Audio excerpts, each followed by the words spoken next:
Oral hygiene and dental hygiene और dentist के पास जाने की जरूरत क्यों पड़ती है लोगों को? आप रिसेंटली एक शाहरुख खान का फोटो देखिए अभी हाँ, का, एक ओके। जिसमें उसके टीथ दिख रहे हैं, एंड 2004 टू 2006 के उसके टीथ वाले फोटोज देखिए, आपको बहुत डिफरेंस दिखेगा। तो जैसे दंत मंजन्स होते हैं, हम्म। वो पाउडर जैसे होते थे और लोग पहले उसको घिस के साफ करते थे, तो क्या वो राइट था दंत मंजन का कॉन्सेप्ट? मिथ, मैं इस पे आऊंगा। इतने सारे मिथ्स है ना डेंटल रिलेटेड। ये एक बच्चा कैसे रियलाइज करेगा 10th स्टैंडर्ड में? पेरेंट्स के लिए क्या एडवाइस है? ऐसी बहुत सारी चीजें हैं जो मुझे लगता है कि एजुकेशनल करिकुलम में चेंज होनी चाहिए। तो अगर मैं 2 बार दिन में ब्रश कर रहा हूँ, राइट, हम्म। महीने में अगर 60 बार ब्रश कर रहा हूँ, तो वो इनामल घिसेगा नहीं? Is it a marketing gimmick? Instead of focusing on toothpaste, you should focus on your brushing Brush. technique and your brush. सोने के दांत लगवाने हो तो क्या procedure? Does it create any problem? No problem, no problem. पहले gold का ही जमाना था।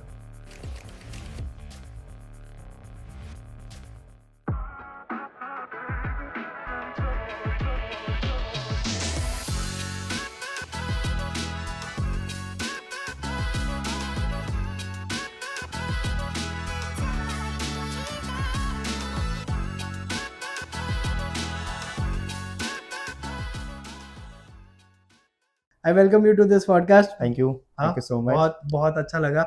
Oral hygiene and dental hygiene और डेंटिस्ट के पास जाने की जरूरत क्यों पड़ती है लोगों को? जो पहले इतना नहीं था और अभी पढ़ने लगी। एग्जैक्टली। सी सबसे पहले change of trend before 1950s and 1930s, जो हमारी ईटिंग हैबिट्स थी, जो हमारा ईटिंग कल्चर था, वो डिफरेंट था। आज की डेट में हमारी आधी चीजें जो हम लोग खाते हैं वो ऑर्गेनिक नहीं है।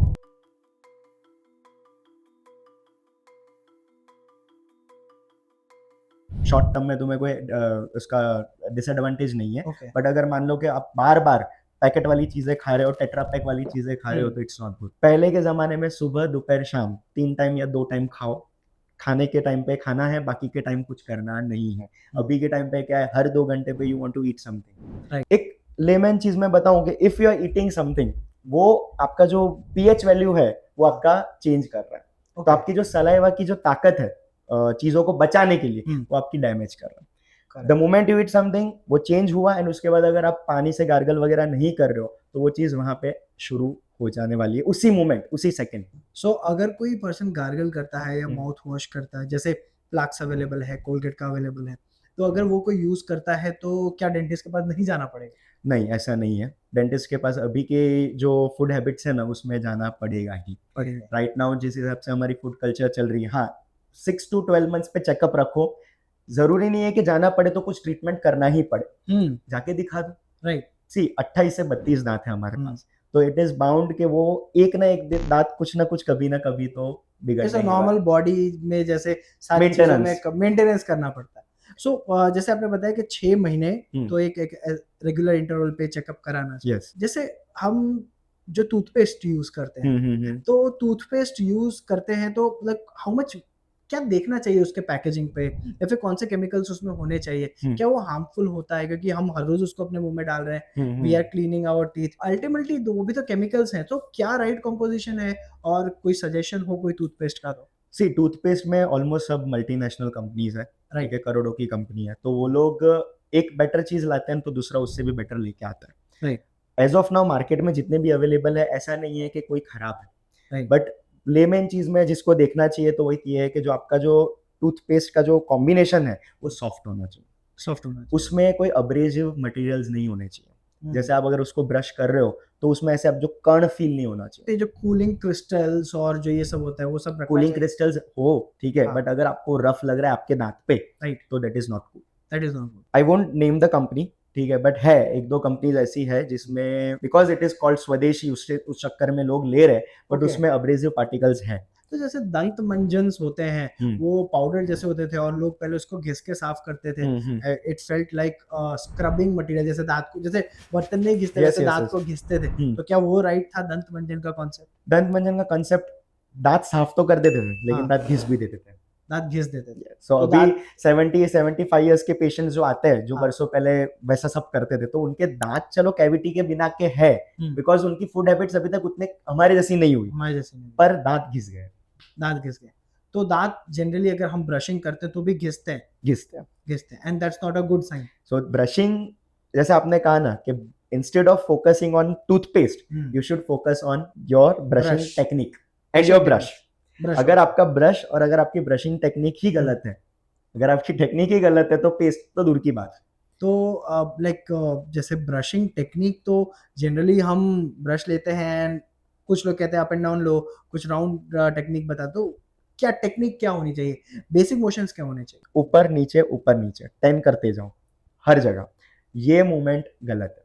ओके, ये अगर आप कर रहे हो तो वहां पे ही गलत है, वहां पे गलत। आपको यही मूवमेंट करनी है, up and up down, and down, up and down, up and down, up and down, अंदर करो बाहर करो, मेक श्योर आपका ब्रश 3 मिनट्स तक सब जगह धीरे धीरे पहुंचे। मेरी ये स्पीड रहती है धीरे। यस, अगर मैं ऐसे ऐसे कर रहा हूं तो भी गलत। Okay, your speed, your motions and your areas बहुत इंपॉर्टेंट है। क्या सेंसिटिविटी में टूथपेस्ट से इफेक्ट आता है? पहले तो सेंसिटिविटी क्यों होती है वो मैं बता देता हूँ। हाँ। पेशेंट्स को लगता है कि उसके दांत येलो हो रहे हैं तो पेशेंट और ब्रश करता है। हाँ। तो दांत अंदर से येलो होते हैं, बाहर से व्हाइट। व्हाइट जो होता है उसको हम इनामल कहते हैं और अंदर जो होता है उसको डेंटिन कहते हैं। Now the enamel is like a protective cover. Yellow के ऊपर जो व्हाइट है वो प्रोटेक्ट कर रहा है आपको सेंसिटिविटी से, ठंडे पानी से वगैरह से। जैसे जैसे आपकी एज हो रही है, आप उसको घिस रहे हो तो व्हाइट जा रहा है, येलो इज कमिंग आउट। जैसे येलो बाहर है तो yellow is sensitive to everything, पानी हो या कुछ भी हो। यानी लेयर है, पहला व्हाइट लेयर है, उसके अंदर कुछ येलो लेयर है। हाँ। हमको लग रहा है कि येलो लेयर जो आ रहा है हाँ। वो गंदगी है, बट वो गंदगी नहीं है, अंदर ही दांत का एक लेयर है। yes. मतलब वो ऐसा पॉइंट आ गया कि पेशेंट ने व्हाइट पूरा घिस दिया और अभी येलो आ गया और पेशेंट को लग रहा है कि अभी और येलो रहे तो और घिस रहे। ठीक है, अभी आपको क्या करना है कि पहले तो आपका जो व्हाइट लेयर है वो आपको मेंटेन करना है। राइट। तो मेंटेन कर रहे हो तो आपको सेंसिटिविटी की इश्यूज नहीं आएगी। तो क्या करेगा वो, उसके ऊपर एक लेयर बनाएगा, लेयर बनाते जाएगा तो धीरे धीरे आपकी सेंसिटिविटी रिड्यूस ब्लॉक करेगी, वो चीजों को ब्लॉक करेगी। It is a time consuming process. अगर पेशेंट एक्सपेक्ट कर रहा है कि 15 दिन में उसकी सेंसिटिविटी ऐसे चली जाएगी तो वो चीज गलत है। 3 मंथ्स तो लगता है रिजल्ट आने में। एंड मैं जो रिकमेंड करूंगा, सेंसिटिविटी अगर आपको हो रही है तो सेंसिटिविटी का टूथपेस्ट प्लस माउथ वॉश मिलके करिए। माउथ वॉश 45 डेज तक करिए और उसके बाद जो सेंसिटिविटी का टूथपेस्ट है वो आप कंटिन्यू रखिए। ओके। एंड उसमें भी एक पैटर्न है, पहले 2 मिनट्स आप फिंगर पे लीजिए, सब जगह टूथपेस्ट लगाइए, टूथ पे रखिए, थोड़े टाइम 2 मिनट्स रखिए एंड 2 मिनट्स के बाद ब्रश पे लगा के फिर ब्रश करिए फॉर 3 मिनट्स। तो जो फॉर्मुलेशन है टूथपेस्ट का वो 5 मिनट्स तक आपके मुंह पे, टीथ पे रहता है। तब जाके it is going to create a barrier, दांत का इनेमल जाता है और समथिंग, जैसे आपने समझाया वो प्रोसेस को। तो अगर मैं 2 बार दिन में ब्रश कर रहा हूँ, राइट, महीने में अगर 60 बार ब्रश कर रहा हूँ तो वो इनेमल घिसेगा नहीं? Is it a marketing gimmick और करना ही चाहिए? नहीं करना चाहिए। Reason I will tell you कि रात को जब आप सोने जा रहे हो तभी सबसे एक वर्स्ट पीरियड होता है जहाँ पे यू आर साइलेंट, आप सो रहे हो, ठीक है, तो आपका जो सलाइवा है वो सब वहां पे जमा हो रहा है। रीजन, जब आप मॉर्निंग में उठते तो आपको पता चल रहा होगा कि बैड ब्रेथ आ रहा है, राइट। तो मान लो कि रात को आपने ब्रश किया है तो आपको एक प्रोटेक्शन, वो 6-7 घंटे का प्रोटेक्शन मिलेगा फ्रॉम ऑल द केमिकल्स जो पूरे दिन आपने खाया है, गैस्ट्रिक जूसेस जो सब बाहर आ रहे हैं, उससे पूरा आपको प्रोटेक्शन मिलेगा एंड फिर एक्ट करेगा। लेकिन मान लीजिए मैं डेंटल चेकअप में आया हूँ तो जनरली क्या क्या प्रॉब्लम्स टीथ में होती हैं? एक तो हमको पता है कि दांत सड़ा हुआ होता है, पीलापन होता है, क्या क्या और प्रॉब्लम्स इस मुंह में होते हैं वो आप बताइए।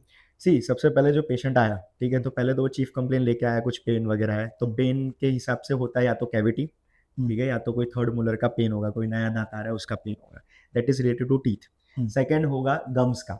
अब आप जैसे पेशेंट का फोकस होता है सिर्फ दांत, पर हमारा फोकस होता है दांत, उसके नीचे होते हैं गम्स, उसके बीच में होता है टंग, उसके आजू बाजू होती है लिप्स। तो अभी जैसे लिप्स में अल्सर है, टंग पे अल्सर है तो भी पेन होगा, गम्स में अगर इन्फेक्शन है तो भी पेन होगा।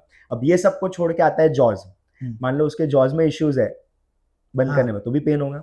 तो हमारा काम ये है कि पहले देखो दांत, दांत के बाद देखो गम्स, फिर देखो टंग, आजू बाजू की स्किन, फिर देखो जॉज। ये हमारा एक कंप्लीट एक फॉर्मूला रहता है और जिस हिसाब से उसकी चीफ कंप्लेन जा रही है उस तरफ लेके जाओ। चीफ कंप्लेन हो जाती है उसके बाद भी मूव टू कि भाई बाकी सब प्रॉब्लम्स है तो उसको बताओ। कैन यू टेल मी कि इसमें पूरे प्रोसेस, जैसे दांत सड़ना स्टार्ट हुआ, उसकी लाइक लास्ट लेवल ऑफ जो डिजीज होता है वो क्या होता है?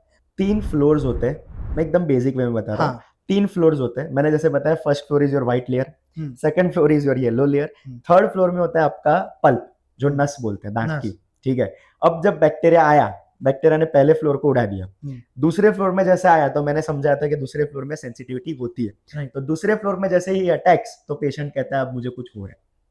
तब तक पेन नहीं होगा, कुछ हो रहा है, कभी कभी हो रहा है, ऐसे हो रहा है, ठंडा पीऊं, ये होता है। तब जैसे ही सेकंड फ्लोर को कट करके वो थर्ड फ्लोर के पास आता है ऐसा समझ लो कि चोर दरवाजे पे आ गया, तब पेशेंट आता है हमारे पास कि सर अब मुझे पेन फील हो रहा है।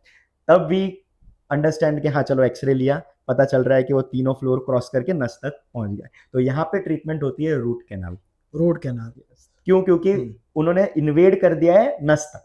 हाँ। अब पेशेंट ने मान लो ये पॉइंट भी इग्नोर कर दिया। हाँ। अब तीसरे फ्लोर को क्रॉस करके चोर घुस गया घर के अंदर। हाँ। तो हो गया उसका पूरा इन्फेक्शन हो गया, तो फिर चांस ये है कि स्टिल रूट कैनाल से बच सकता है या तो फिर दांत को निकालना पड़ेगा। तो रूट कैनाल और दांत निकालने में क्या डिफरेंस है? रूट कैनाल में व्हाट यू डू इज, दांत का स्ट्रक्चर अभी भी बचा हुआ है, इंटैक्ट है, तो आपको पता है कि ये बच जाएगा, तो अंदर से पूरा क्लीन करो, साफ करो, अंदर दवाई भरो, एक सीमेंट भरो और उसको वैसे का वैसा पैक करके वापस reconstruction is your root canal, giving the patient back उसकी टूटी फूटी इमारत, राइट, उसको ठीक करके एक तरह से रिस्ट्रक्चर करके दे दिया। हाँ, रिकंस्ट्रक्ट कर दिया। और दांत निकालने में ये है कि भाई आपको बता दिया कि आपकी इमारत काम की नहीं है, आपका ये घर काम का नहीं है, घर निकाल दो, अब नए घर पे शिफ्ट हो जाओ। दांत निकालना पड़ गया है, ठीक है, उसके बाद नया दांत लगाते हैं, नकली दांत लगाते हैं, उसका प्रोसेस आप समझाइए कि नकली दांत क्या होते हैं, कुछ दांत अगर हैं तो आप दिखाइए भी। डेफिनेटली। एक पेशेंट जब एंटर होता है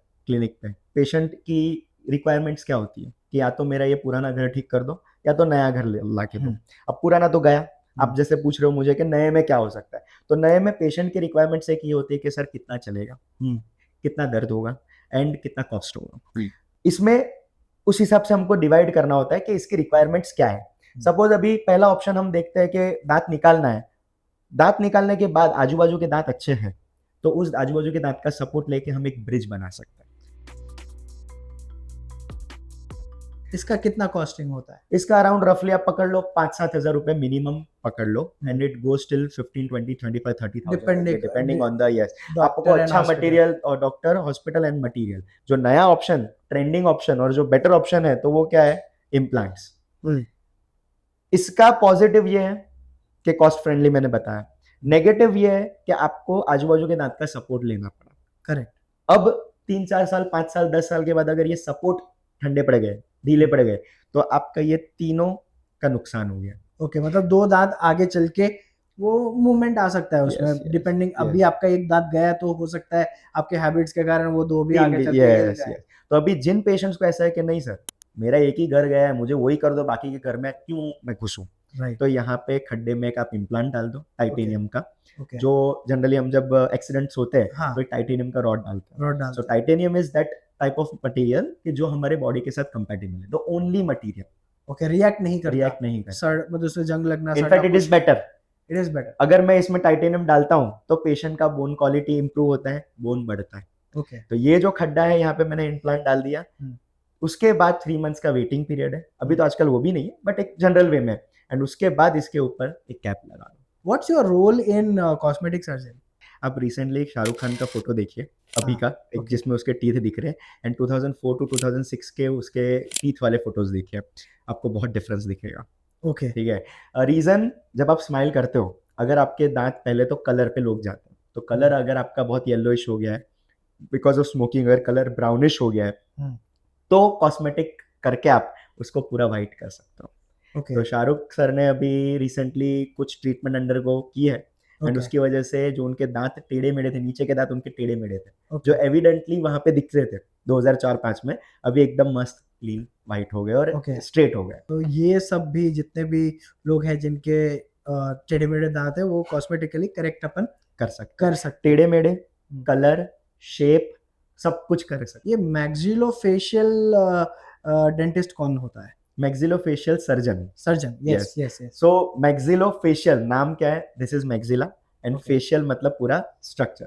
तो उनका काम क्या है कि मान लो कोई एक्सीडेंट्स होते हैं, रोड ट्रैफिक एक्सीडेंट्स होते हैं जिसमें फेशियल इंजरीज होती है, तो उसकी सर्जरी में वी नीड हिम। तो कॉस्मेटिक सर्जरी और एक कॉस्मेटिक लुक में भी डेंटिस्ट्री का बहुत रोल है, and people can visit a dentist for that. In fact jaws जिसके आगे है उनको थोड़ा पीछे ले जाना है, वो भी हम लोग करते हैं। इतना जो पोर्शन एक्स्ट्रा होता है, किसी को ये डबल चिन लग रहा है तो वो सब भी हम लोग कट करते हैं। तो काफी ऑप्शंस है, बट ऐसा सब कुछ पॉसिबल है। बट ऐसा नहीं होता है जिनका फेस लंबा होता है वो काफी लकी होते हैं? मिथ मैं इस पे आऊंगा। इतने सारे मिथ्स है ना डेंटल रिलेटेड। हाँ। भाई सर दांत निकालेंगे तो आंख तो नहीं चली जाएगी, अरे ऐसा थोड़ी होता है। ऐसा भी होता है अरे मतलब। बहुत मिथ्स है, सो बहुत। टेल मी अबाउट दिस, अब ये पॉइंट आया है तो tell me something about this. Patient आता है, हाँ ठीक है, मैं उसको बोलता हूँ कि दांत निकालना है, तो हाँ पेशेंट बोलता है सर दांत निकालूंगा तो आंखें चली जाएगी, हाँ फिर मुंह में दिक्कत आएगी, मैं बोल नहीं पाऊंगा। फिर जैसे आपने बोला सर, घर वालों ने तो, मम्मी ने तो बोला था दांत निकालते तो लक चला जाता है, बिजनेस में खराबी होती है। ये सारे मिथ्स है। I will tell on record, दांत निकालना is nowhere connected to your eyes, nowhere. Patient को हम पहले से इन्फॉर्म करते हैं कि ये nerve is very close to the tooth. जिन पेशेंट्स में डिफिकल्टी है तो उनको पहले से इन्फॉर्म करते हैं कि हो सकता है कि 3 to 4 मंथ्स आपको रिकवर होने में लगेगा, बट ऐसा नहीं है कि परमानेंट इंजरी हो जाएगी। That is the only thing you have to take care. ठीक है। सोने के दांत लगवाने हो तो क्या प्रोसीजर है? मतलब ये नॉर्मल दांत पे भी सोना बिठा सकते हैं? बिठा सकते तो रैपर्स वगैरह, डीजेस वगैरह सोने के दांत यानी ये जो एक्रेलिक मटेरियल या फिर जो सेरामिक मटेरियल जो है वो सेम रिप्लेस हो जाता है गोल्ड से? Does it create any problem? No problem, no problem. पहले गोल्ड के ही जमाना था ना। ओके यस, तो गोल्ड पहले इम्प्लांट करते थे? कैप लगाते थे, कैप नॉट लगा इम्प्लांट्स। यस, ओके कैप लगा दे। इम्प्लांट टाइटेनियम का ही होता है, उसके ऊपर कैप लगता है। हाँ, और कैप फिर आपकी वही सिरामिक, सिरकोनिया या मेटल, व्हाटएवर। ऐसी कोई बात that you want to share? हमेशा लाइफ में 2-3 चीजें साथ में रखो। एक तुम्हारा जो मेन फील्ड है, ठीक है, एक तुम्हारा जो पैशन है। Right. मेरा मेन फील्ड डेंटिस्ट्री है, चलो पैशन भी डेंटिस्ट्री है, बट समवेयर कहीं ना ऐसा था कि कुछ और भी साथ में करो, जैसे मान लो कि एंटरप्रेन्योरशिप करो, कोई बिजनेस करो, कुछ भी। पैरेलली मैं क्लिनिक हैंडल कर रहा हूँ और साथ साथ में मेरी वाइफ का यूट्यूब चैनल है, तो डांस वगैरह के साथ तो मैं उसमें मुझे आइडिया है कि सोशल मीडिया प्रमोशंस कैसे होते हैं, यूट्यूब वगैरह कैसे हैंडल होता है, because long back 10 years back वो हैंडल करता था। एंड जितना मैं जानता हूँ what I have known about you is कि पहले से ही we had that entrepreneurial skill. जब हमने बूनमेड स्टार्ट किया था, रिमेंबर 2012 Yeah. हमने वडोदरा के सारे major hospitals, like this is for the audience, हमने वडोदरा के सारे मेजर हॉस्पिटल्स को पिच किया था कि आप हमारे साथ जुड़ो और हम आपको एक अपॉइंटमेंट सिस्टम बना के देते हैं। ये अपॉइंटमेंट सिस्टम में लाइक हम दोनों ने जब काम किया था तो वर्धमान मार्केटिंग देखता था, मैं सारे डील्स एंड पिचेस करके आता था। सो बहुत अच्छा एक्सपीरियंस था। So I know like we were working on this from early age, तो वो एक एंटरप्रेन्योरशिप का कीड़ा था। दिस इज बिफोर ये जो पूरा एप्लीकेशन का जमाना आया, जियो का जमाना आया, उसके पहले ये सब 2G पे का जमाना था। 2G मतलब डेटा गिन के एसएमएस पैक करवाते थे हम लोग, तब का टाइम है। ये बहुत इंपॉर्टेंट क्वेश्चन है, ये यंग लोगों के लिए क्वेश्चन, जैसे जो 10th के बाद साइंस लेंगे फिर वो बायो लेंगे, तो ये बायो लेने से डॉक्टर बनने तक बीडीएस एंड एमडीएस किस फील्ड में बना जाता है, इसको थोड़ा इलाबोरेट कर। मैं 12th के स्टूडेंट्स को या 10th के स्टूडेंट्स को सबसे पहले, इतने सालों के एक्सपीरियंस से मैं ये सजेस्ट करूंगा सोचने का कि ब्रांच तो चलो आप सिलेक्ट करो, पहले आप ये सोचो कि which type of person you are you a job person, आपको जॉब चाहिए जिंदगी भर या आपको बिजनेस चाहिए। मेडिकल फील्ड में jobs are not so good, ये एक रियलिटी है। तो अगर आपको आप ऐसे ही हो कि आपसे बिजनेस नहीं होने वाला, आप स्ट्रीट स्मार्ट नहीं हो, आपको बिजनेस करना नहीं आता है, आपको लोगों से डील करना नहीं आता है, आप टोटली बरसों से आप जॉब पर्सन ही हो, तो आई वुड सजेस्ट कि आप थोड़ा इंजीनियरिंग तरफ हो, व्हाटएवर। तो ये एक बच्चा कैसे रियलाइज करेगा 10th स्टैंडर्ड में? पेरेंट्स के लिए क्या एडवाइस है? पेरेंट्स के लिए एडवाइस ये रहेगा कि आप देखो उसकी स्मार्टनेस, आप उसको कुछ चीजें वैसे जैसे मनी मैनेजमेंट करवाओ, उसको पॉकेट मनी दो, कैसे वो स्पेंड करता है, उसको एक्सपेंडिचर पता है, वो कैसे ट्रैक करता है। पहले जैसे मैं बरसों से, मैं 10th स्टैंडर्ड में तब से था, मुझे 20 रुपए दिए जाते थे तो भी मैं उसको ट्रैक करता था कि मैंने 2 रुपए इसमें डाले, 10 रुपए इसमें डाले, मेरे पास कितने बचे, सेविंग्स क्या करनी है। तो तभी से वो मेंटालिटी थी कि बिजनेस करना है। तो फिर जैसे इस टाइप का जो पर्सन है वो फिर कॉमर्स लेके आगे फिर बिजनेस नहीं कर लेगा, वो क्यों डॉक्टर बनेगा? कर सकता है, मतलब उसको फिर उसी फील्ड में जाना है जिसमें बिजनेस ऑप्शंस बेटर है। ओके, अगर वो ये एक ऑप्शन है हाँ, कि अगर आप डेंटिस्ट बनते हो तो आप बहुत अच्छा डेंटिस्ट्री में बिजनेस मेडिकल फील्ड में कर सकते हो। तो ultimately every doctor, any doctor for that matter, not just dentist but any doctor और एनी स्पेशलिस्ट जो मेडिकल लाइन में है, तो उनको ये मान के चलना चाहिए कि आपको आगे चल के एक मेडिकल फील्ड का बिजनेसमैन बनना है, आना पड़े, जरूरी है कि आपको आना चाहिए। एथिकली करो, आई वोंट से एथिकली करो, लेकिन आपको आना चाहिए। अगर आपको आता नहीं है बिजनेस करना, आपको लोगों के साथ डील करना नहीं आता, आपको उनकी इमोशन समझ में नहीं आ रही, आपको उनकी नीड समझ में नहीं आ रही, तो आप सप्लाई क्या करोगे? राइट। अगर आपको पता ही नहीं है तो आप कैसे सप्लाई करोगे? तो ये क्वेश्चन इसलिए मैं जनरेट कर रहा हूँ, आई हैव एन एग्जाम्पल। मेरा मतलब रिसेंटली मैंने एक स्टूडेंट को देखा, उसने 12th में बायो लिया, 11th-12th में बायो लिया, 12th में बायो लेने के बाद अभी नाउ ही इज कंफ्यूज कि मैं अभी आगे क्या करूँ, बिकॉज उसको पता है कि अगर मैं MBBS BDS करूँ, ठीक है, तो आगे जाके मुझे 10 साल निकल जाएंगे, 6-7 साल निकल जाएंगे, और फिर एट द एंड मुझे बिजनेस करना है, मतलब मुझे एट द एंड क्लिनिक खोलना। अभी वो इतने ड्यूरेशन के लिए वेट करने के लिए तैयार नहीं है, he wants instant money. Instant money तो या तो तुम एक सेफ जॉब ले लो, तुम्हें एक स्टेबल जॉब मिल जाएगी। तो मैंने उसको ये पूछा, भाई तू जॉब पर्सन है या बिजनेस पर्सन? तो अभी ही इज कंफ्यूज्ड कि मैं कौन सा पर्सन हूँ, उसको क्या चाहिए वही नहीं पता, तो वो आगे उस हिसाब से कैसे डिसाइड करेगा? तो बेसिकली ट्रीटमेंट तो अच्छी आपको आनी चाहिए, बट वो आपके पास स्किल है to treat a patient, that doesn't ensure कि आपके पास पेशेंट्स आएंगे। Exactly, right. सो कॉलेज में, right, where you studied your masters as well as your bachelors, क्या यहाँ पे आपको एंटरप्रेन्योरशिप या सेल्स स्किल सिखाई जाती थी? नहीं सिखाई जाती थी। सिखानी चाहिए, सिखानी चाहिए। बहुत ज़रूरी है कि आपको, इनफैक्ट मैं तो ये कह रहा हूँ कि एक पूरा एक सब्जेक्ट होना चाहिए, how to set up a clinic से लेके how to run a clinic, ये तक यहाँ तक का एक सब्जेक्ट होना चाहिए। लोगों को पता ही नहीं, अल्टीमेटली वही करना है, पता ही नहीं है इंसान को, एक स्टूडेंट को पता ही नहीं है कि वो मैं तो निकल के मुझे करना क्या है, कैसे सेटअप करना है, सर मैं कैसे चेयर कहाँ खरीदूं, चेयर कैसे खरीदूं, कुछ नहीं पता। ये सारे रिसोर्सेज अगर कॉलेज में ही अवेलेबल हो जाए, कि आपको जैसे सारे डॉक्टर्स को शायद कोई लोन भी मिलता है ना, प्रोफेशनल लोन मिलता है, तो और उसमें बहुत ज्यादा कोई गारंटी या ऐसा कुछ, मतलब उसके पैरामीटर्स होंगे, बट शायद तक तो नहीं है, जितना कम है, मतलब कंपेयर टू अदर्स कम है। तो अगर यही सारी फैसिलिटीज प्लेसमेंट के नाम पे कॉलेज में अगर डिस्ट्रीब्यूट की जाती, तो वेंडर से लेके टाइप से लेके पूरा सेक्टर, मतलब एक अच्छे प्लेस में डेंटिस्ट पहुंच जाता है। Definitely and this is not happening. So but why it is not happening from like जब से हम आजाद हुए तब से? क्या किसी सोचा नहीं किसी को? ऐसी बहुत सारी चीजें हैं जो मुझे लगता है कि एजुकेशन करिकुलम में चेंज होनी चाहिए, बट नहीं हो रही। जैसे पहले से आ रहा है वैसे ही चलते आ रहा है। मैं जैसे बोल रहा हूँ, इनफैक्ट 8 to 9 स्टैंडर्ड के बच्चे को सारा ये फाइनेंस सिखाना चाहिए कि भाई कैसे you have to save things, कैसे इन्वेस्ट करना चाहिए चीज़ों को। अभी वो एक एडवर्टाइज में देखा दिया, यूट्यूब से देखा दिया, वो अब जाके लोग देख रहे हैं, हमारे वक्त कौन किसी को समझा था? राइट, ठीक है। तो वो चीज़ करिकुलम में हर एक जगह पे इंस्टिल होनी चाहिए कि कैसे फंड्स मैनेज करने हैं। बरसों से हमारे पेरेंट्स बोलते हैं कि जब आप किसी डॉक्टर को मिलने जाओ, आधा दर्द आपका डॉक्टर को देख के चला जाना चाहिए। डॉक्टर की स्माइल से, डॉक्टर ने अरे चिंता मत करो कुछ नहीं होगा, मैं बैठा हूं ना, तो वो पेशेंट को कॉन्फिडेंस वहां पे आपको दिलाना है। तो डेंटिस्ट्री में क्या होता है कि पहले असिस्टेंट मिलता है, तो मैं इतने सालों से I was focusing on the assistants के पहले अगर पेशेंट असिस्टेंट को देख रहा है तो मैं असिस्टेंट शुड बी प्रॉपर, उनका वर्बल कम्युनिकेशन, उनके स्किल्स, उनकी बात करने के सब कुछ प्रॉपर होनी चाहिए। पेशेंट आया, चिंता मत करो 15 मिनट बैठो, डॉक्टर अभी आपको देखेंगे, आपका सारा प्रॉब्लम सॉल्व कर लेंगे। Second thing, assistant should remember the name. 5 साल के बाद भी वो पेशेंट आया तो अरे आप कैसे हो, एक घर वाली फीलिंग आती है यार। तुम वापस आए दूसरे 2 हफ्ते के बाद, अरे आप कैसे हो, हाँ यार यहाँ पे तो मुझे लोग जानते हैं। वो पेशेंट मैं लिख के दे रहा हूँ किसी और क्लिनिक में नहीं जाएगा। क्यों? क्योंकि उसको यहाँ पे घर वाली फीलिंग दी, जानते हो, जान पहचान बहुत इंपॉर्टेंट, उसको लगा, उसको कनेक्ट हुआ कि इस जगह पे वो असिस्टेंट मेरा आज की डेट में कैसा है पता है, जो 5 साल से एक असिस्टेंट है, अगर वो असिस्टेंट नहीं होते तो पेशेंट मुझे पूछते हैं सर वो असिस्टेंट कहाँ गए, तो वो रेपो रखा है मैंने। उसके बाद आई मेक श्योर कि मेरे 5 साल पुराना पेशेंट, जैसे वो पेशेंट की फाइल आई, मैं मेक श्योर करता हूँ कि मुझे याद रहे कि मैंने उसमें क्या कहा, याद नहीं है तो मैं देख लेता हूँ। जैसे ही वो आता है, कैसे हो, आपके अंदर जो 3 साल पहले जो काम किया था वो सब सही है, रूट कैनाल सब सही है, पेशेंट को एक अटैचमेंट फील होता है, करेक्ट, डॉक्टर को याद है, डॉक्टर ने याद रखा है। And this doesn't take much of trouble, ये ऐसा नहीं है कि सेकंड का काम है, it is just you are taking care of your patients. आप आपके प्रोफेशन पे ध्यान दे रहे हो कि हाँ मुझे ये बंदा पता है, ठीक है। ये अलग ही स्किल है अपने आप में, बहुत इंपॉर्टेंट स्किल है, क्योंकि यहाँ पे you are giving that family वाला ट्रीटमेंट कि मैं तुम्हें जानता हूँ, आओ बैठो बैठो।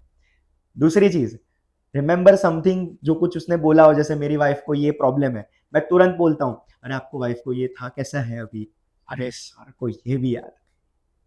So you have to invest yourself, yes, पूरा इन्वॉल्व होना पड़ता है पेशेंट, हर सेकंड पे आपका फोकस होना चाहिए, हर सेकंड पे। और दूसरी चीज, यहाँ पे जो पेशेंट बैठा है वो आपका भगवान है, बाहर जो पेशेंट बैठा है वो आपका अभी तक कुछ भी नहीं। मेरा रूल है, यहाँ पे बैठा है वेटिंग पे, कोई भी हो, आई डोंट केयर, क्यों, ये पेशेंट फिनिश होगा उसके बाद वो मेरा भगवान। अगर तुम यहाँ बैठे बैठे वो सोच रहे हो अरे वो पेशेंट भी बाकी है और ये पेशेंट को हल्का सा भी फील हुआ है ना ये, तो वहाँ पे यू आर रॉन्ग। गया वहाँ पे एथिकल प्रैक्टिसेस काम आते हैं। तो वो चीज ये सब बहुत इंपॉर्टेंट है कि एक नए डेंटिस्ट को पता चलना चाहिए कि असिस्टेंट को अच्छे से ट्रेन करो, असिस्टेंट आधी चीज वहां पे फिनिश कर दे, जब पेशेंट अंदर आता है आप उसको ग्रीट करो, चीजों को उसके स्माइल दो। मैं और एक चीज बता रहा हूँ, स्टार्टिंग में फर्स्ट 3 years ऑफ प्रैक्टिस मेरी जो पेन थी ना, वो पेन भी मैं पार्कर रख रहा था, या तो अच्छी चीज, रीजन आप 1 लाख की ट्रीटमेंट दे रहे हो और 2 रुपए की पेन से प्रिस्क्रिप्शन लिख रहे हो, वहां पे वो इफेक्ट बनता ही नहीं है। वो जो पेशेंट्स होता है ना, वो आपका एक इफेक्ट नहीं बनता है।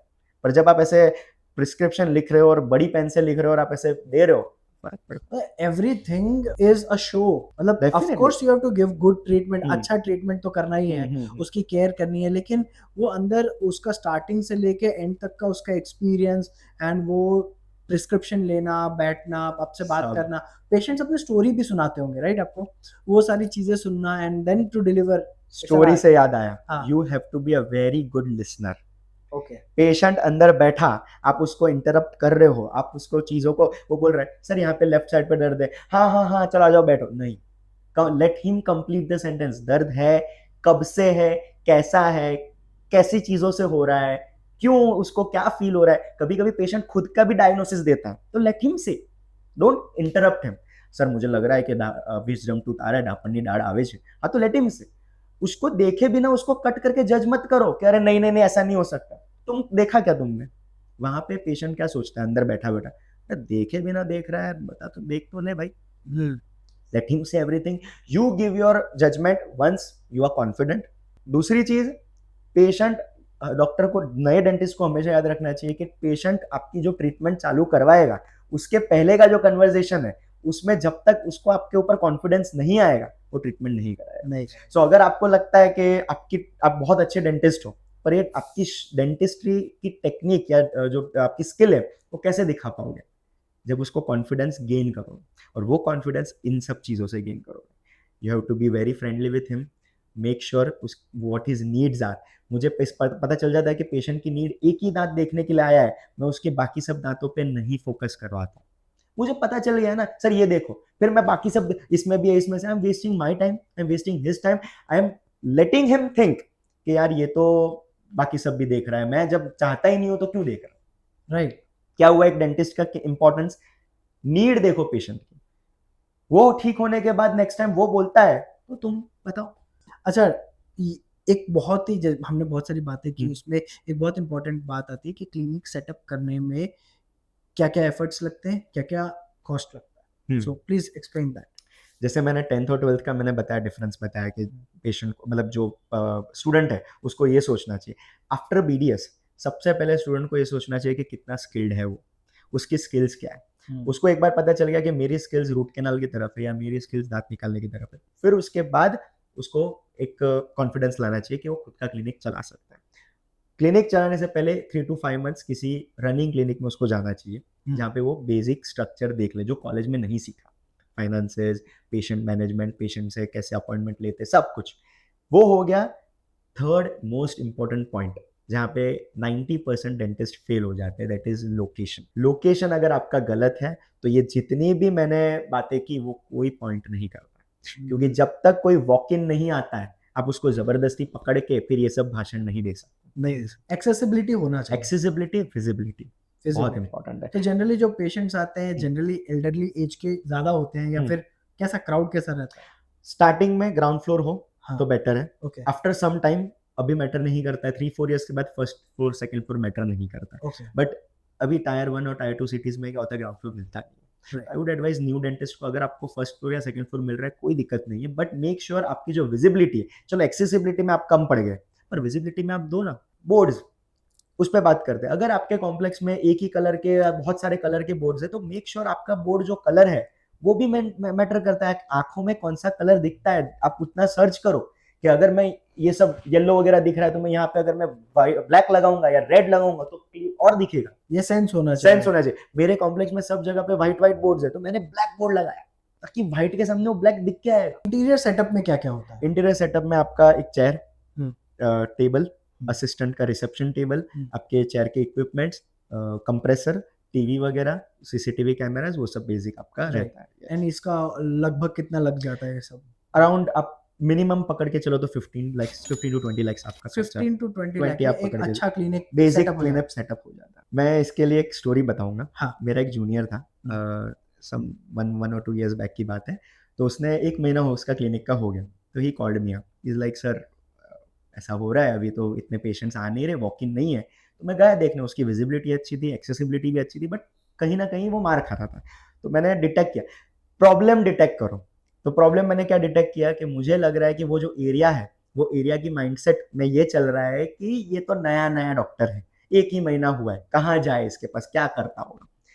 मैंने उसको बोला तेरे पास मेड्स हैं? तो बोले हाँ, घर में 3 मेड्स हैं। बोला कोई बात नहीं, बुलाओ उनको। तीनों मेड्स को बुलाया, उसकी मॉम के पास से जो साड़ी वगैरह थी थोड़ी, उनको 3-4 अलग अलग साड़ीज दे दी। मेड्स को सिर्फ इतना बताया, आपका काम जब इसके घर पे खत्म होता है, आप इस एरिया में आओ, क्लिनिक के आसपास आओ, ये क्लिनिक का नाम आप आजू बाजू पूछते जाओ, ठीक है। बस रैंडमली लोगों को, सर ये क्लिनिक कहाँ पे है, फिर ये भी देखेगा, हाँ ये तो सोसाइटी तो यहाँ पे है, हाँ हाँ ये सामने है। उन्होंने 15 to 20 डेज अलग अलग उसी जगह पे बार बार इंटरचेंज करके पूछा, आजू बाजू की जितनी शॉप्स है सब जगह पे, सर ये अभी आज मैं गया, कल आप गए, कल तीसरे को और गए, वो शॉप वाला भी, वो लोग आ रहे, ये उसके दिमाग में इंस्टिल हो गया कि यहाँ पे डेंटल क्लिनिक है। हाँ। फिर 15 दिन के बाद मैंने उसको सेकंड स्टेप बोला, घर पे जितने भी चप्पल है 3-4 चप्पल लेके बाहर लगा दे, और बाहर लगा दे, वेटिंग एरिया के बाहर, जो शॉप्स है शॉप्स के बाहर लगा दे। रास्ते में जाते लोगों को लगना चाहिए कि यहाँ पे चप्पल पड़े, यहाँ पे लोग हैं, भरा हुआ है क्लिनिक। और मेड्स को बोल के 2-3 मेड्स आके बस शाम के टाइम 5 से 8 के बीच में बैठी रहे, बस बैठी रहे। वाह। 1 मंथ के बाद ऑटोमेटिक लोग आने लगे। वाह। हाँ, अरे रास्ते में 2-3 लोग ऐसे भी मेहनत करनी पड़ती है, मेहनत करनी पड़ती है। That's why you said street smart होना चाहिए। ये बहुत ही ब्रिलियंट आइडिया लगा मुझे। हाँ। वैसा सिमिलर आइडिया हम लोग ने भी किया था। हम लोगों ने, हमारी जो है ना गर्ल्स की जो पूरी जो टीम है, जो हमारी डिजाइनिंग करते हैं सब, हमने वडोदरा में सारे दुकानों में से बोला कि जाओ दियोसा बैग फॉरएवर का, मेरा एक वेंचर है दियोसा फॉरएवर, जहाँ पे हम लोग हैंडबैग्स मैन्युफैक्चर करते हैं। तो हमने भी सिमिलर किया था, हमने दुकानों में जाके पूछवाया कि ये वाला बैग है क्या तुम्हारे पास। और ये आइडिया मुझे बोट से आया था, बिकॉज ये बोट के जो सीईओ हैं, नहीं सीएमओ है शायद एंड फाउंडर है अमन, तो उनने ऐसा खान मार्केट में किया था कि बोट के स्पीकर तुम्हारे पास है क्या, अरे बोट के स्पीकर नहीं रखते तो ये बहुत ब्रिलियंट लगा मुझे। तो I also tried certain kind of a thing, and ये रिएक्शन लाता है एंड लिटरली मुझे कॉल आया और बोले कि आपके बैग्स आप डिमांड में है, लाओ आप लाओ ना थोड़ा। और ऐसे करके अभी हम लोग को खुद से एक ऑर्डर आने वाला है, जहाँ पे because we are promoting this, and तो वहां सोचो यहाँ से 600 किलोमीटर दूर है, लेकिन एक बल्क ऑर्डर आने की संभावना है। क्यों? बिकॉज इस तरह की मार्केटिंग हम भी करते हैं। जब तक आप लोगों में क्यूरियोसिटी नहीं डालोगे, जब तक आप खुद स्टेप्स ऐसे अननेचुरल स्टेप्स नहीं लोगे, तब तक आपके बारे में कैसे पता चलेगा कि कंपटीशन अच्छा है या बुरा है? अच्छा है। मैं तो बोलता हूँ अच्छा है, ठीक है। Don't take it as a competition. मैं personally I take it as के मेरे पास कितने सारे रिसोर्सेज है।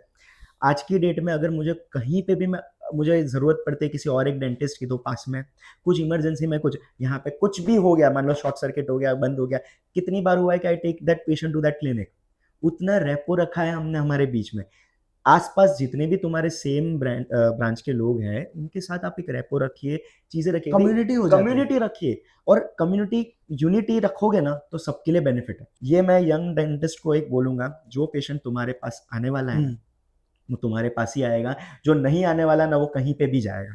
तो एज अ डेंटिस्ट छोड़ दो सोचना। हाँ, एज अ डेंटिस्ट आपका मेन पॉइंट क्या है कि जिन पेशेंट्स को आपको ट्रीटमेंट करना है आप उस पर फोकस कीजिए। एज अ डेंटिस्ट आपको एथिकल रहना बहुत जरूरी है, plus you have to be innovative, right? अब कितना जरूरी है एथिकल होना, बिकॉज और कहाँ लोग गड़बड़ कर जाते हैं। मैं ये मानता हूँ ना कि अगर आप एथिकल नहीं हो तो आप शुरुआत में पैसे कमाओगे, फिर उसके बाद जीरो, आपका लॉन्ग टर्म नहीं रहेगा। ऐसा क्यों? आप किस बना पे बोल सकते हैं? आज की डेट में पेशेंट्स काफ़ी नॉलेजेबल है, काफ़ी एजुकेटेड है, और आज की डेट में सारे जो पब्लिक है, ठीक है, वो आप उनको उल्लू नहीं बना सकते। Every dentist has a group of specialist, total 9 to 10 branches है, 9 तो पहले थी, अभी 10 ब्रांचेस है डेंटिस्ट्री में। सो 10 स्पेशलिस्ट तो आपको पता ही होने चाहिए कि मेरे पास जनरल डेंटिस्ट के पास पेशेंट आया, मेरे एरिया का नहीं है ये पेशेंट, लाइक मेरे फील्ड ऑफ एक्सपर्टीज का नहीं है, तो मेरे पास बाकी के 10 डॉक्टर्स रेडी होने चाहिए कि जिनको किसको बुलाना है वो मुझे पता होना चाहिए। यंग डेंटिस्ट को याद रखना है कि स्टार्टिंग में या कभी भी, मैं तो ये मानता हूं कि बिजनेस करना आना चाहिए, पर आप डेंटिस्ट लेके बैठे हो, डेंटिस्ट का काउंटर लेके बैठे हो और आप सिर्फ पैसा सोचोगे तो आप फेल ही होने वाले हो। पेशेंट्स लाओ, टर्नओवर जनरेट करो, डोंट थिंक एवरी मिनट के मैं पैसा कैसे कमाऊं, वहां पे ये बिजनेस फ्लॉप है। क्योंकि जब तक आप सर्विस अच्छा करोगे, जब तक आप अच्छे से सब कुछ मैनेज करोगे, जो कॉन्सेप्ट बोला कि जो चेयर पे बैठा वो मेरे भगवान, हाँ, तब फिर वो ऑटोमेटिक वो आगे जाके आपको 10 लेके आने वाले। आप 10 पेशेंट करो, मेक श्योर कि आप 10 से 10 को एटलीस्ट 9 को सेटिस्फाई करो।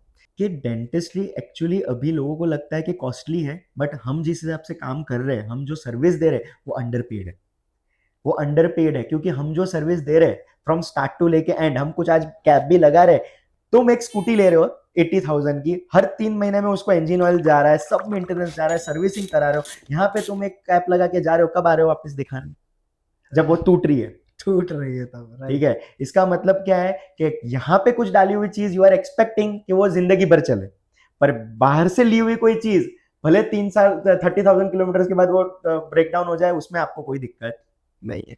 तो ये भी एक जो मेंटालिटी है, मैं ये पेशेंट्स को एडवाइस करूँ कि ये भी आप चेंज कीजिए। मेडिकल है, कोई डॉक्टर मन से गलत नहीं करता है, आपको 100% बेस्ट करने का ट्राई करता है, उसका बेस्ट हो सकता है कि 80% हो, किसी का बेस्ट हो सकता है 30% हो, बट उसने अपने वे में बेस्ट किया है।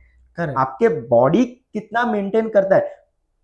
एक और आपको मैं बताता हूँ, लोगों को मिथ है कि रूट कैनाल्स फेल होती है, राइट। मैंने वर्स्ट रूट कैनाल्स देखी है जो 15 साल चल गई है। वो पेशेंट मुझे क्या बोलता है, सर 15 साल से नो पेन।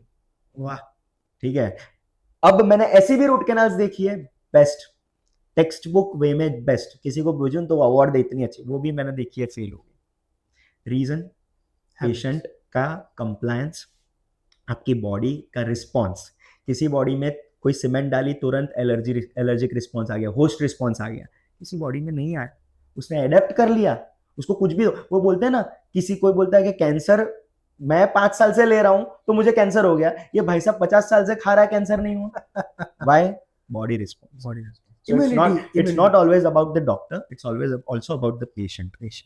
मेरा एक वेंचर है जहाँ पे मैं हैंडबैग्स मैन्युफैक्चर करता हूँ वुमेन के लिए, लेकिन मैं है ना एनिमल क्रूएल्टी में नहीं मानता, इसलिए लेदर के मेरे बैग्स नहीं होते। तो हम क्या करते हैं, जो लकड़ी की जो छाल होती है ना वापस उग जाती है, लकड़ी की छाल से फैब्रिक बनाते हैं और उसको और जो प्लांट फाइबर्स हैं यानी कपड़े हैं उसके साथ कंबाइन करके हम बहुत ब्यूटीफुल स्ट्रक्चर बैग बनाते हैं, और हमारे बैग्स में टेक्नोलॉजी भी है। So I would like to show you one. दिखाओ, मैं प्लीज। ये रहा, हमारे ब्रांड का नाम है डियोसा फॉरएवर, ठीक है, एंड ये स्पेनिश नेम है, डियोसा मतलब गॉडेस ऑफ ब्यूटी, और हमारा जो लोगो है that is inspired from Cleopatra, and हमारे सारे डिजाइन इजिप्शियन डिजाइन है, हम एक इजिप्शियन और रोमन कल्चर फॉलो करते हैं, एंड बहुत स्लीक डिजाइन है। टेक्नोलॉजी का आप बोल रहे थे, वो क्या? हाँ, आप यहाँ पे एक बटन है, ये आप प्रेस करो एक बार, and you can see a light. Oh wow, मतलब ये इन लोग का जो होता है कि कुछ मिल नहीं रहा है, अच्छे से दिखाओ तो लाइट लगाओ और देख लो। Yes yes yes yes, right. So ये बहुत बेसिक फीचर है, लेकिन एक इम्पोर्टेंट फीचर है कि आपको चाबी ढूंढनी है, आपको कीज ढूंढना है, प्लस द प्रीमियम फिनिश, क्योंकि बैग तो आप कहीं से भी आप ले सकते हो, लेकिन कॉर्क मटेरियल एंड ये लेदर जो हमारा जो ये लकड़ी का लेदर कह सकते हो आप एक तरीके से, तो this is something which is very premium. और डेप्थ है ना, तो ये लेंथ, ये लाइट का कांसेप्ट डेप्थ के लिए अच्छा है, डेप्थ के लिए अच्छा है। लैपटॉप रख सकते हैं, कंपार्टमेंट है, अंदर भी ब्रांडिंग है, सो मतलब इतना खुल रहा है, and this can take weight up to 20 kgs। Oh nice, अंदर भी चेन्स है। ये मैं फीचर्स इसलिए बता रहा हूँ क्योंकि आप जाके मैम को दिखाओ कि ये देखो कितना प्यारा बैग है। अच्छा, ये मतलब मेरे लिए आपको चाहिए तो आप ले लो, मुझे कोई दिक्कत नहीं है मेरे तरफ से। Thank you so much. ऐसा है, and this is I am working for this, हमारा मैन्युफैक्चरिंग है खुद का, एंड हम एक एक डिजाइन बहुत मेटिकुलसली हम बनाते हैं। This is what So thank you so much for appearing in this podcast.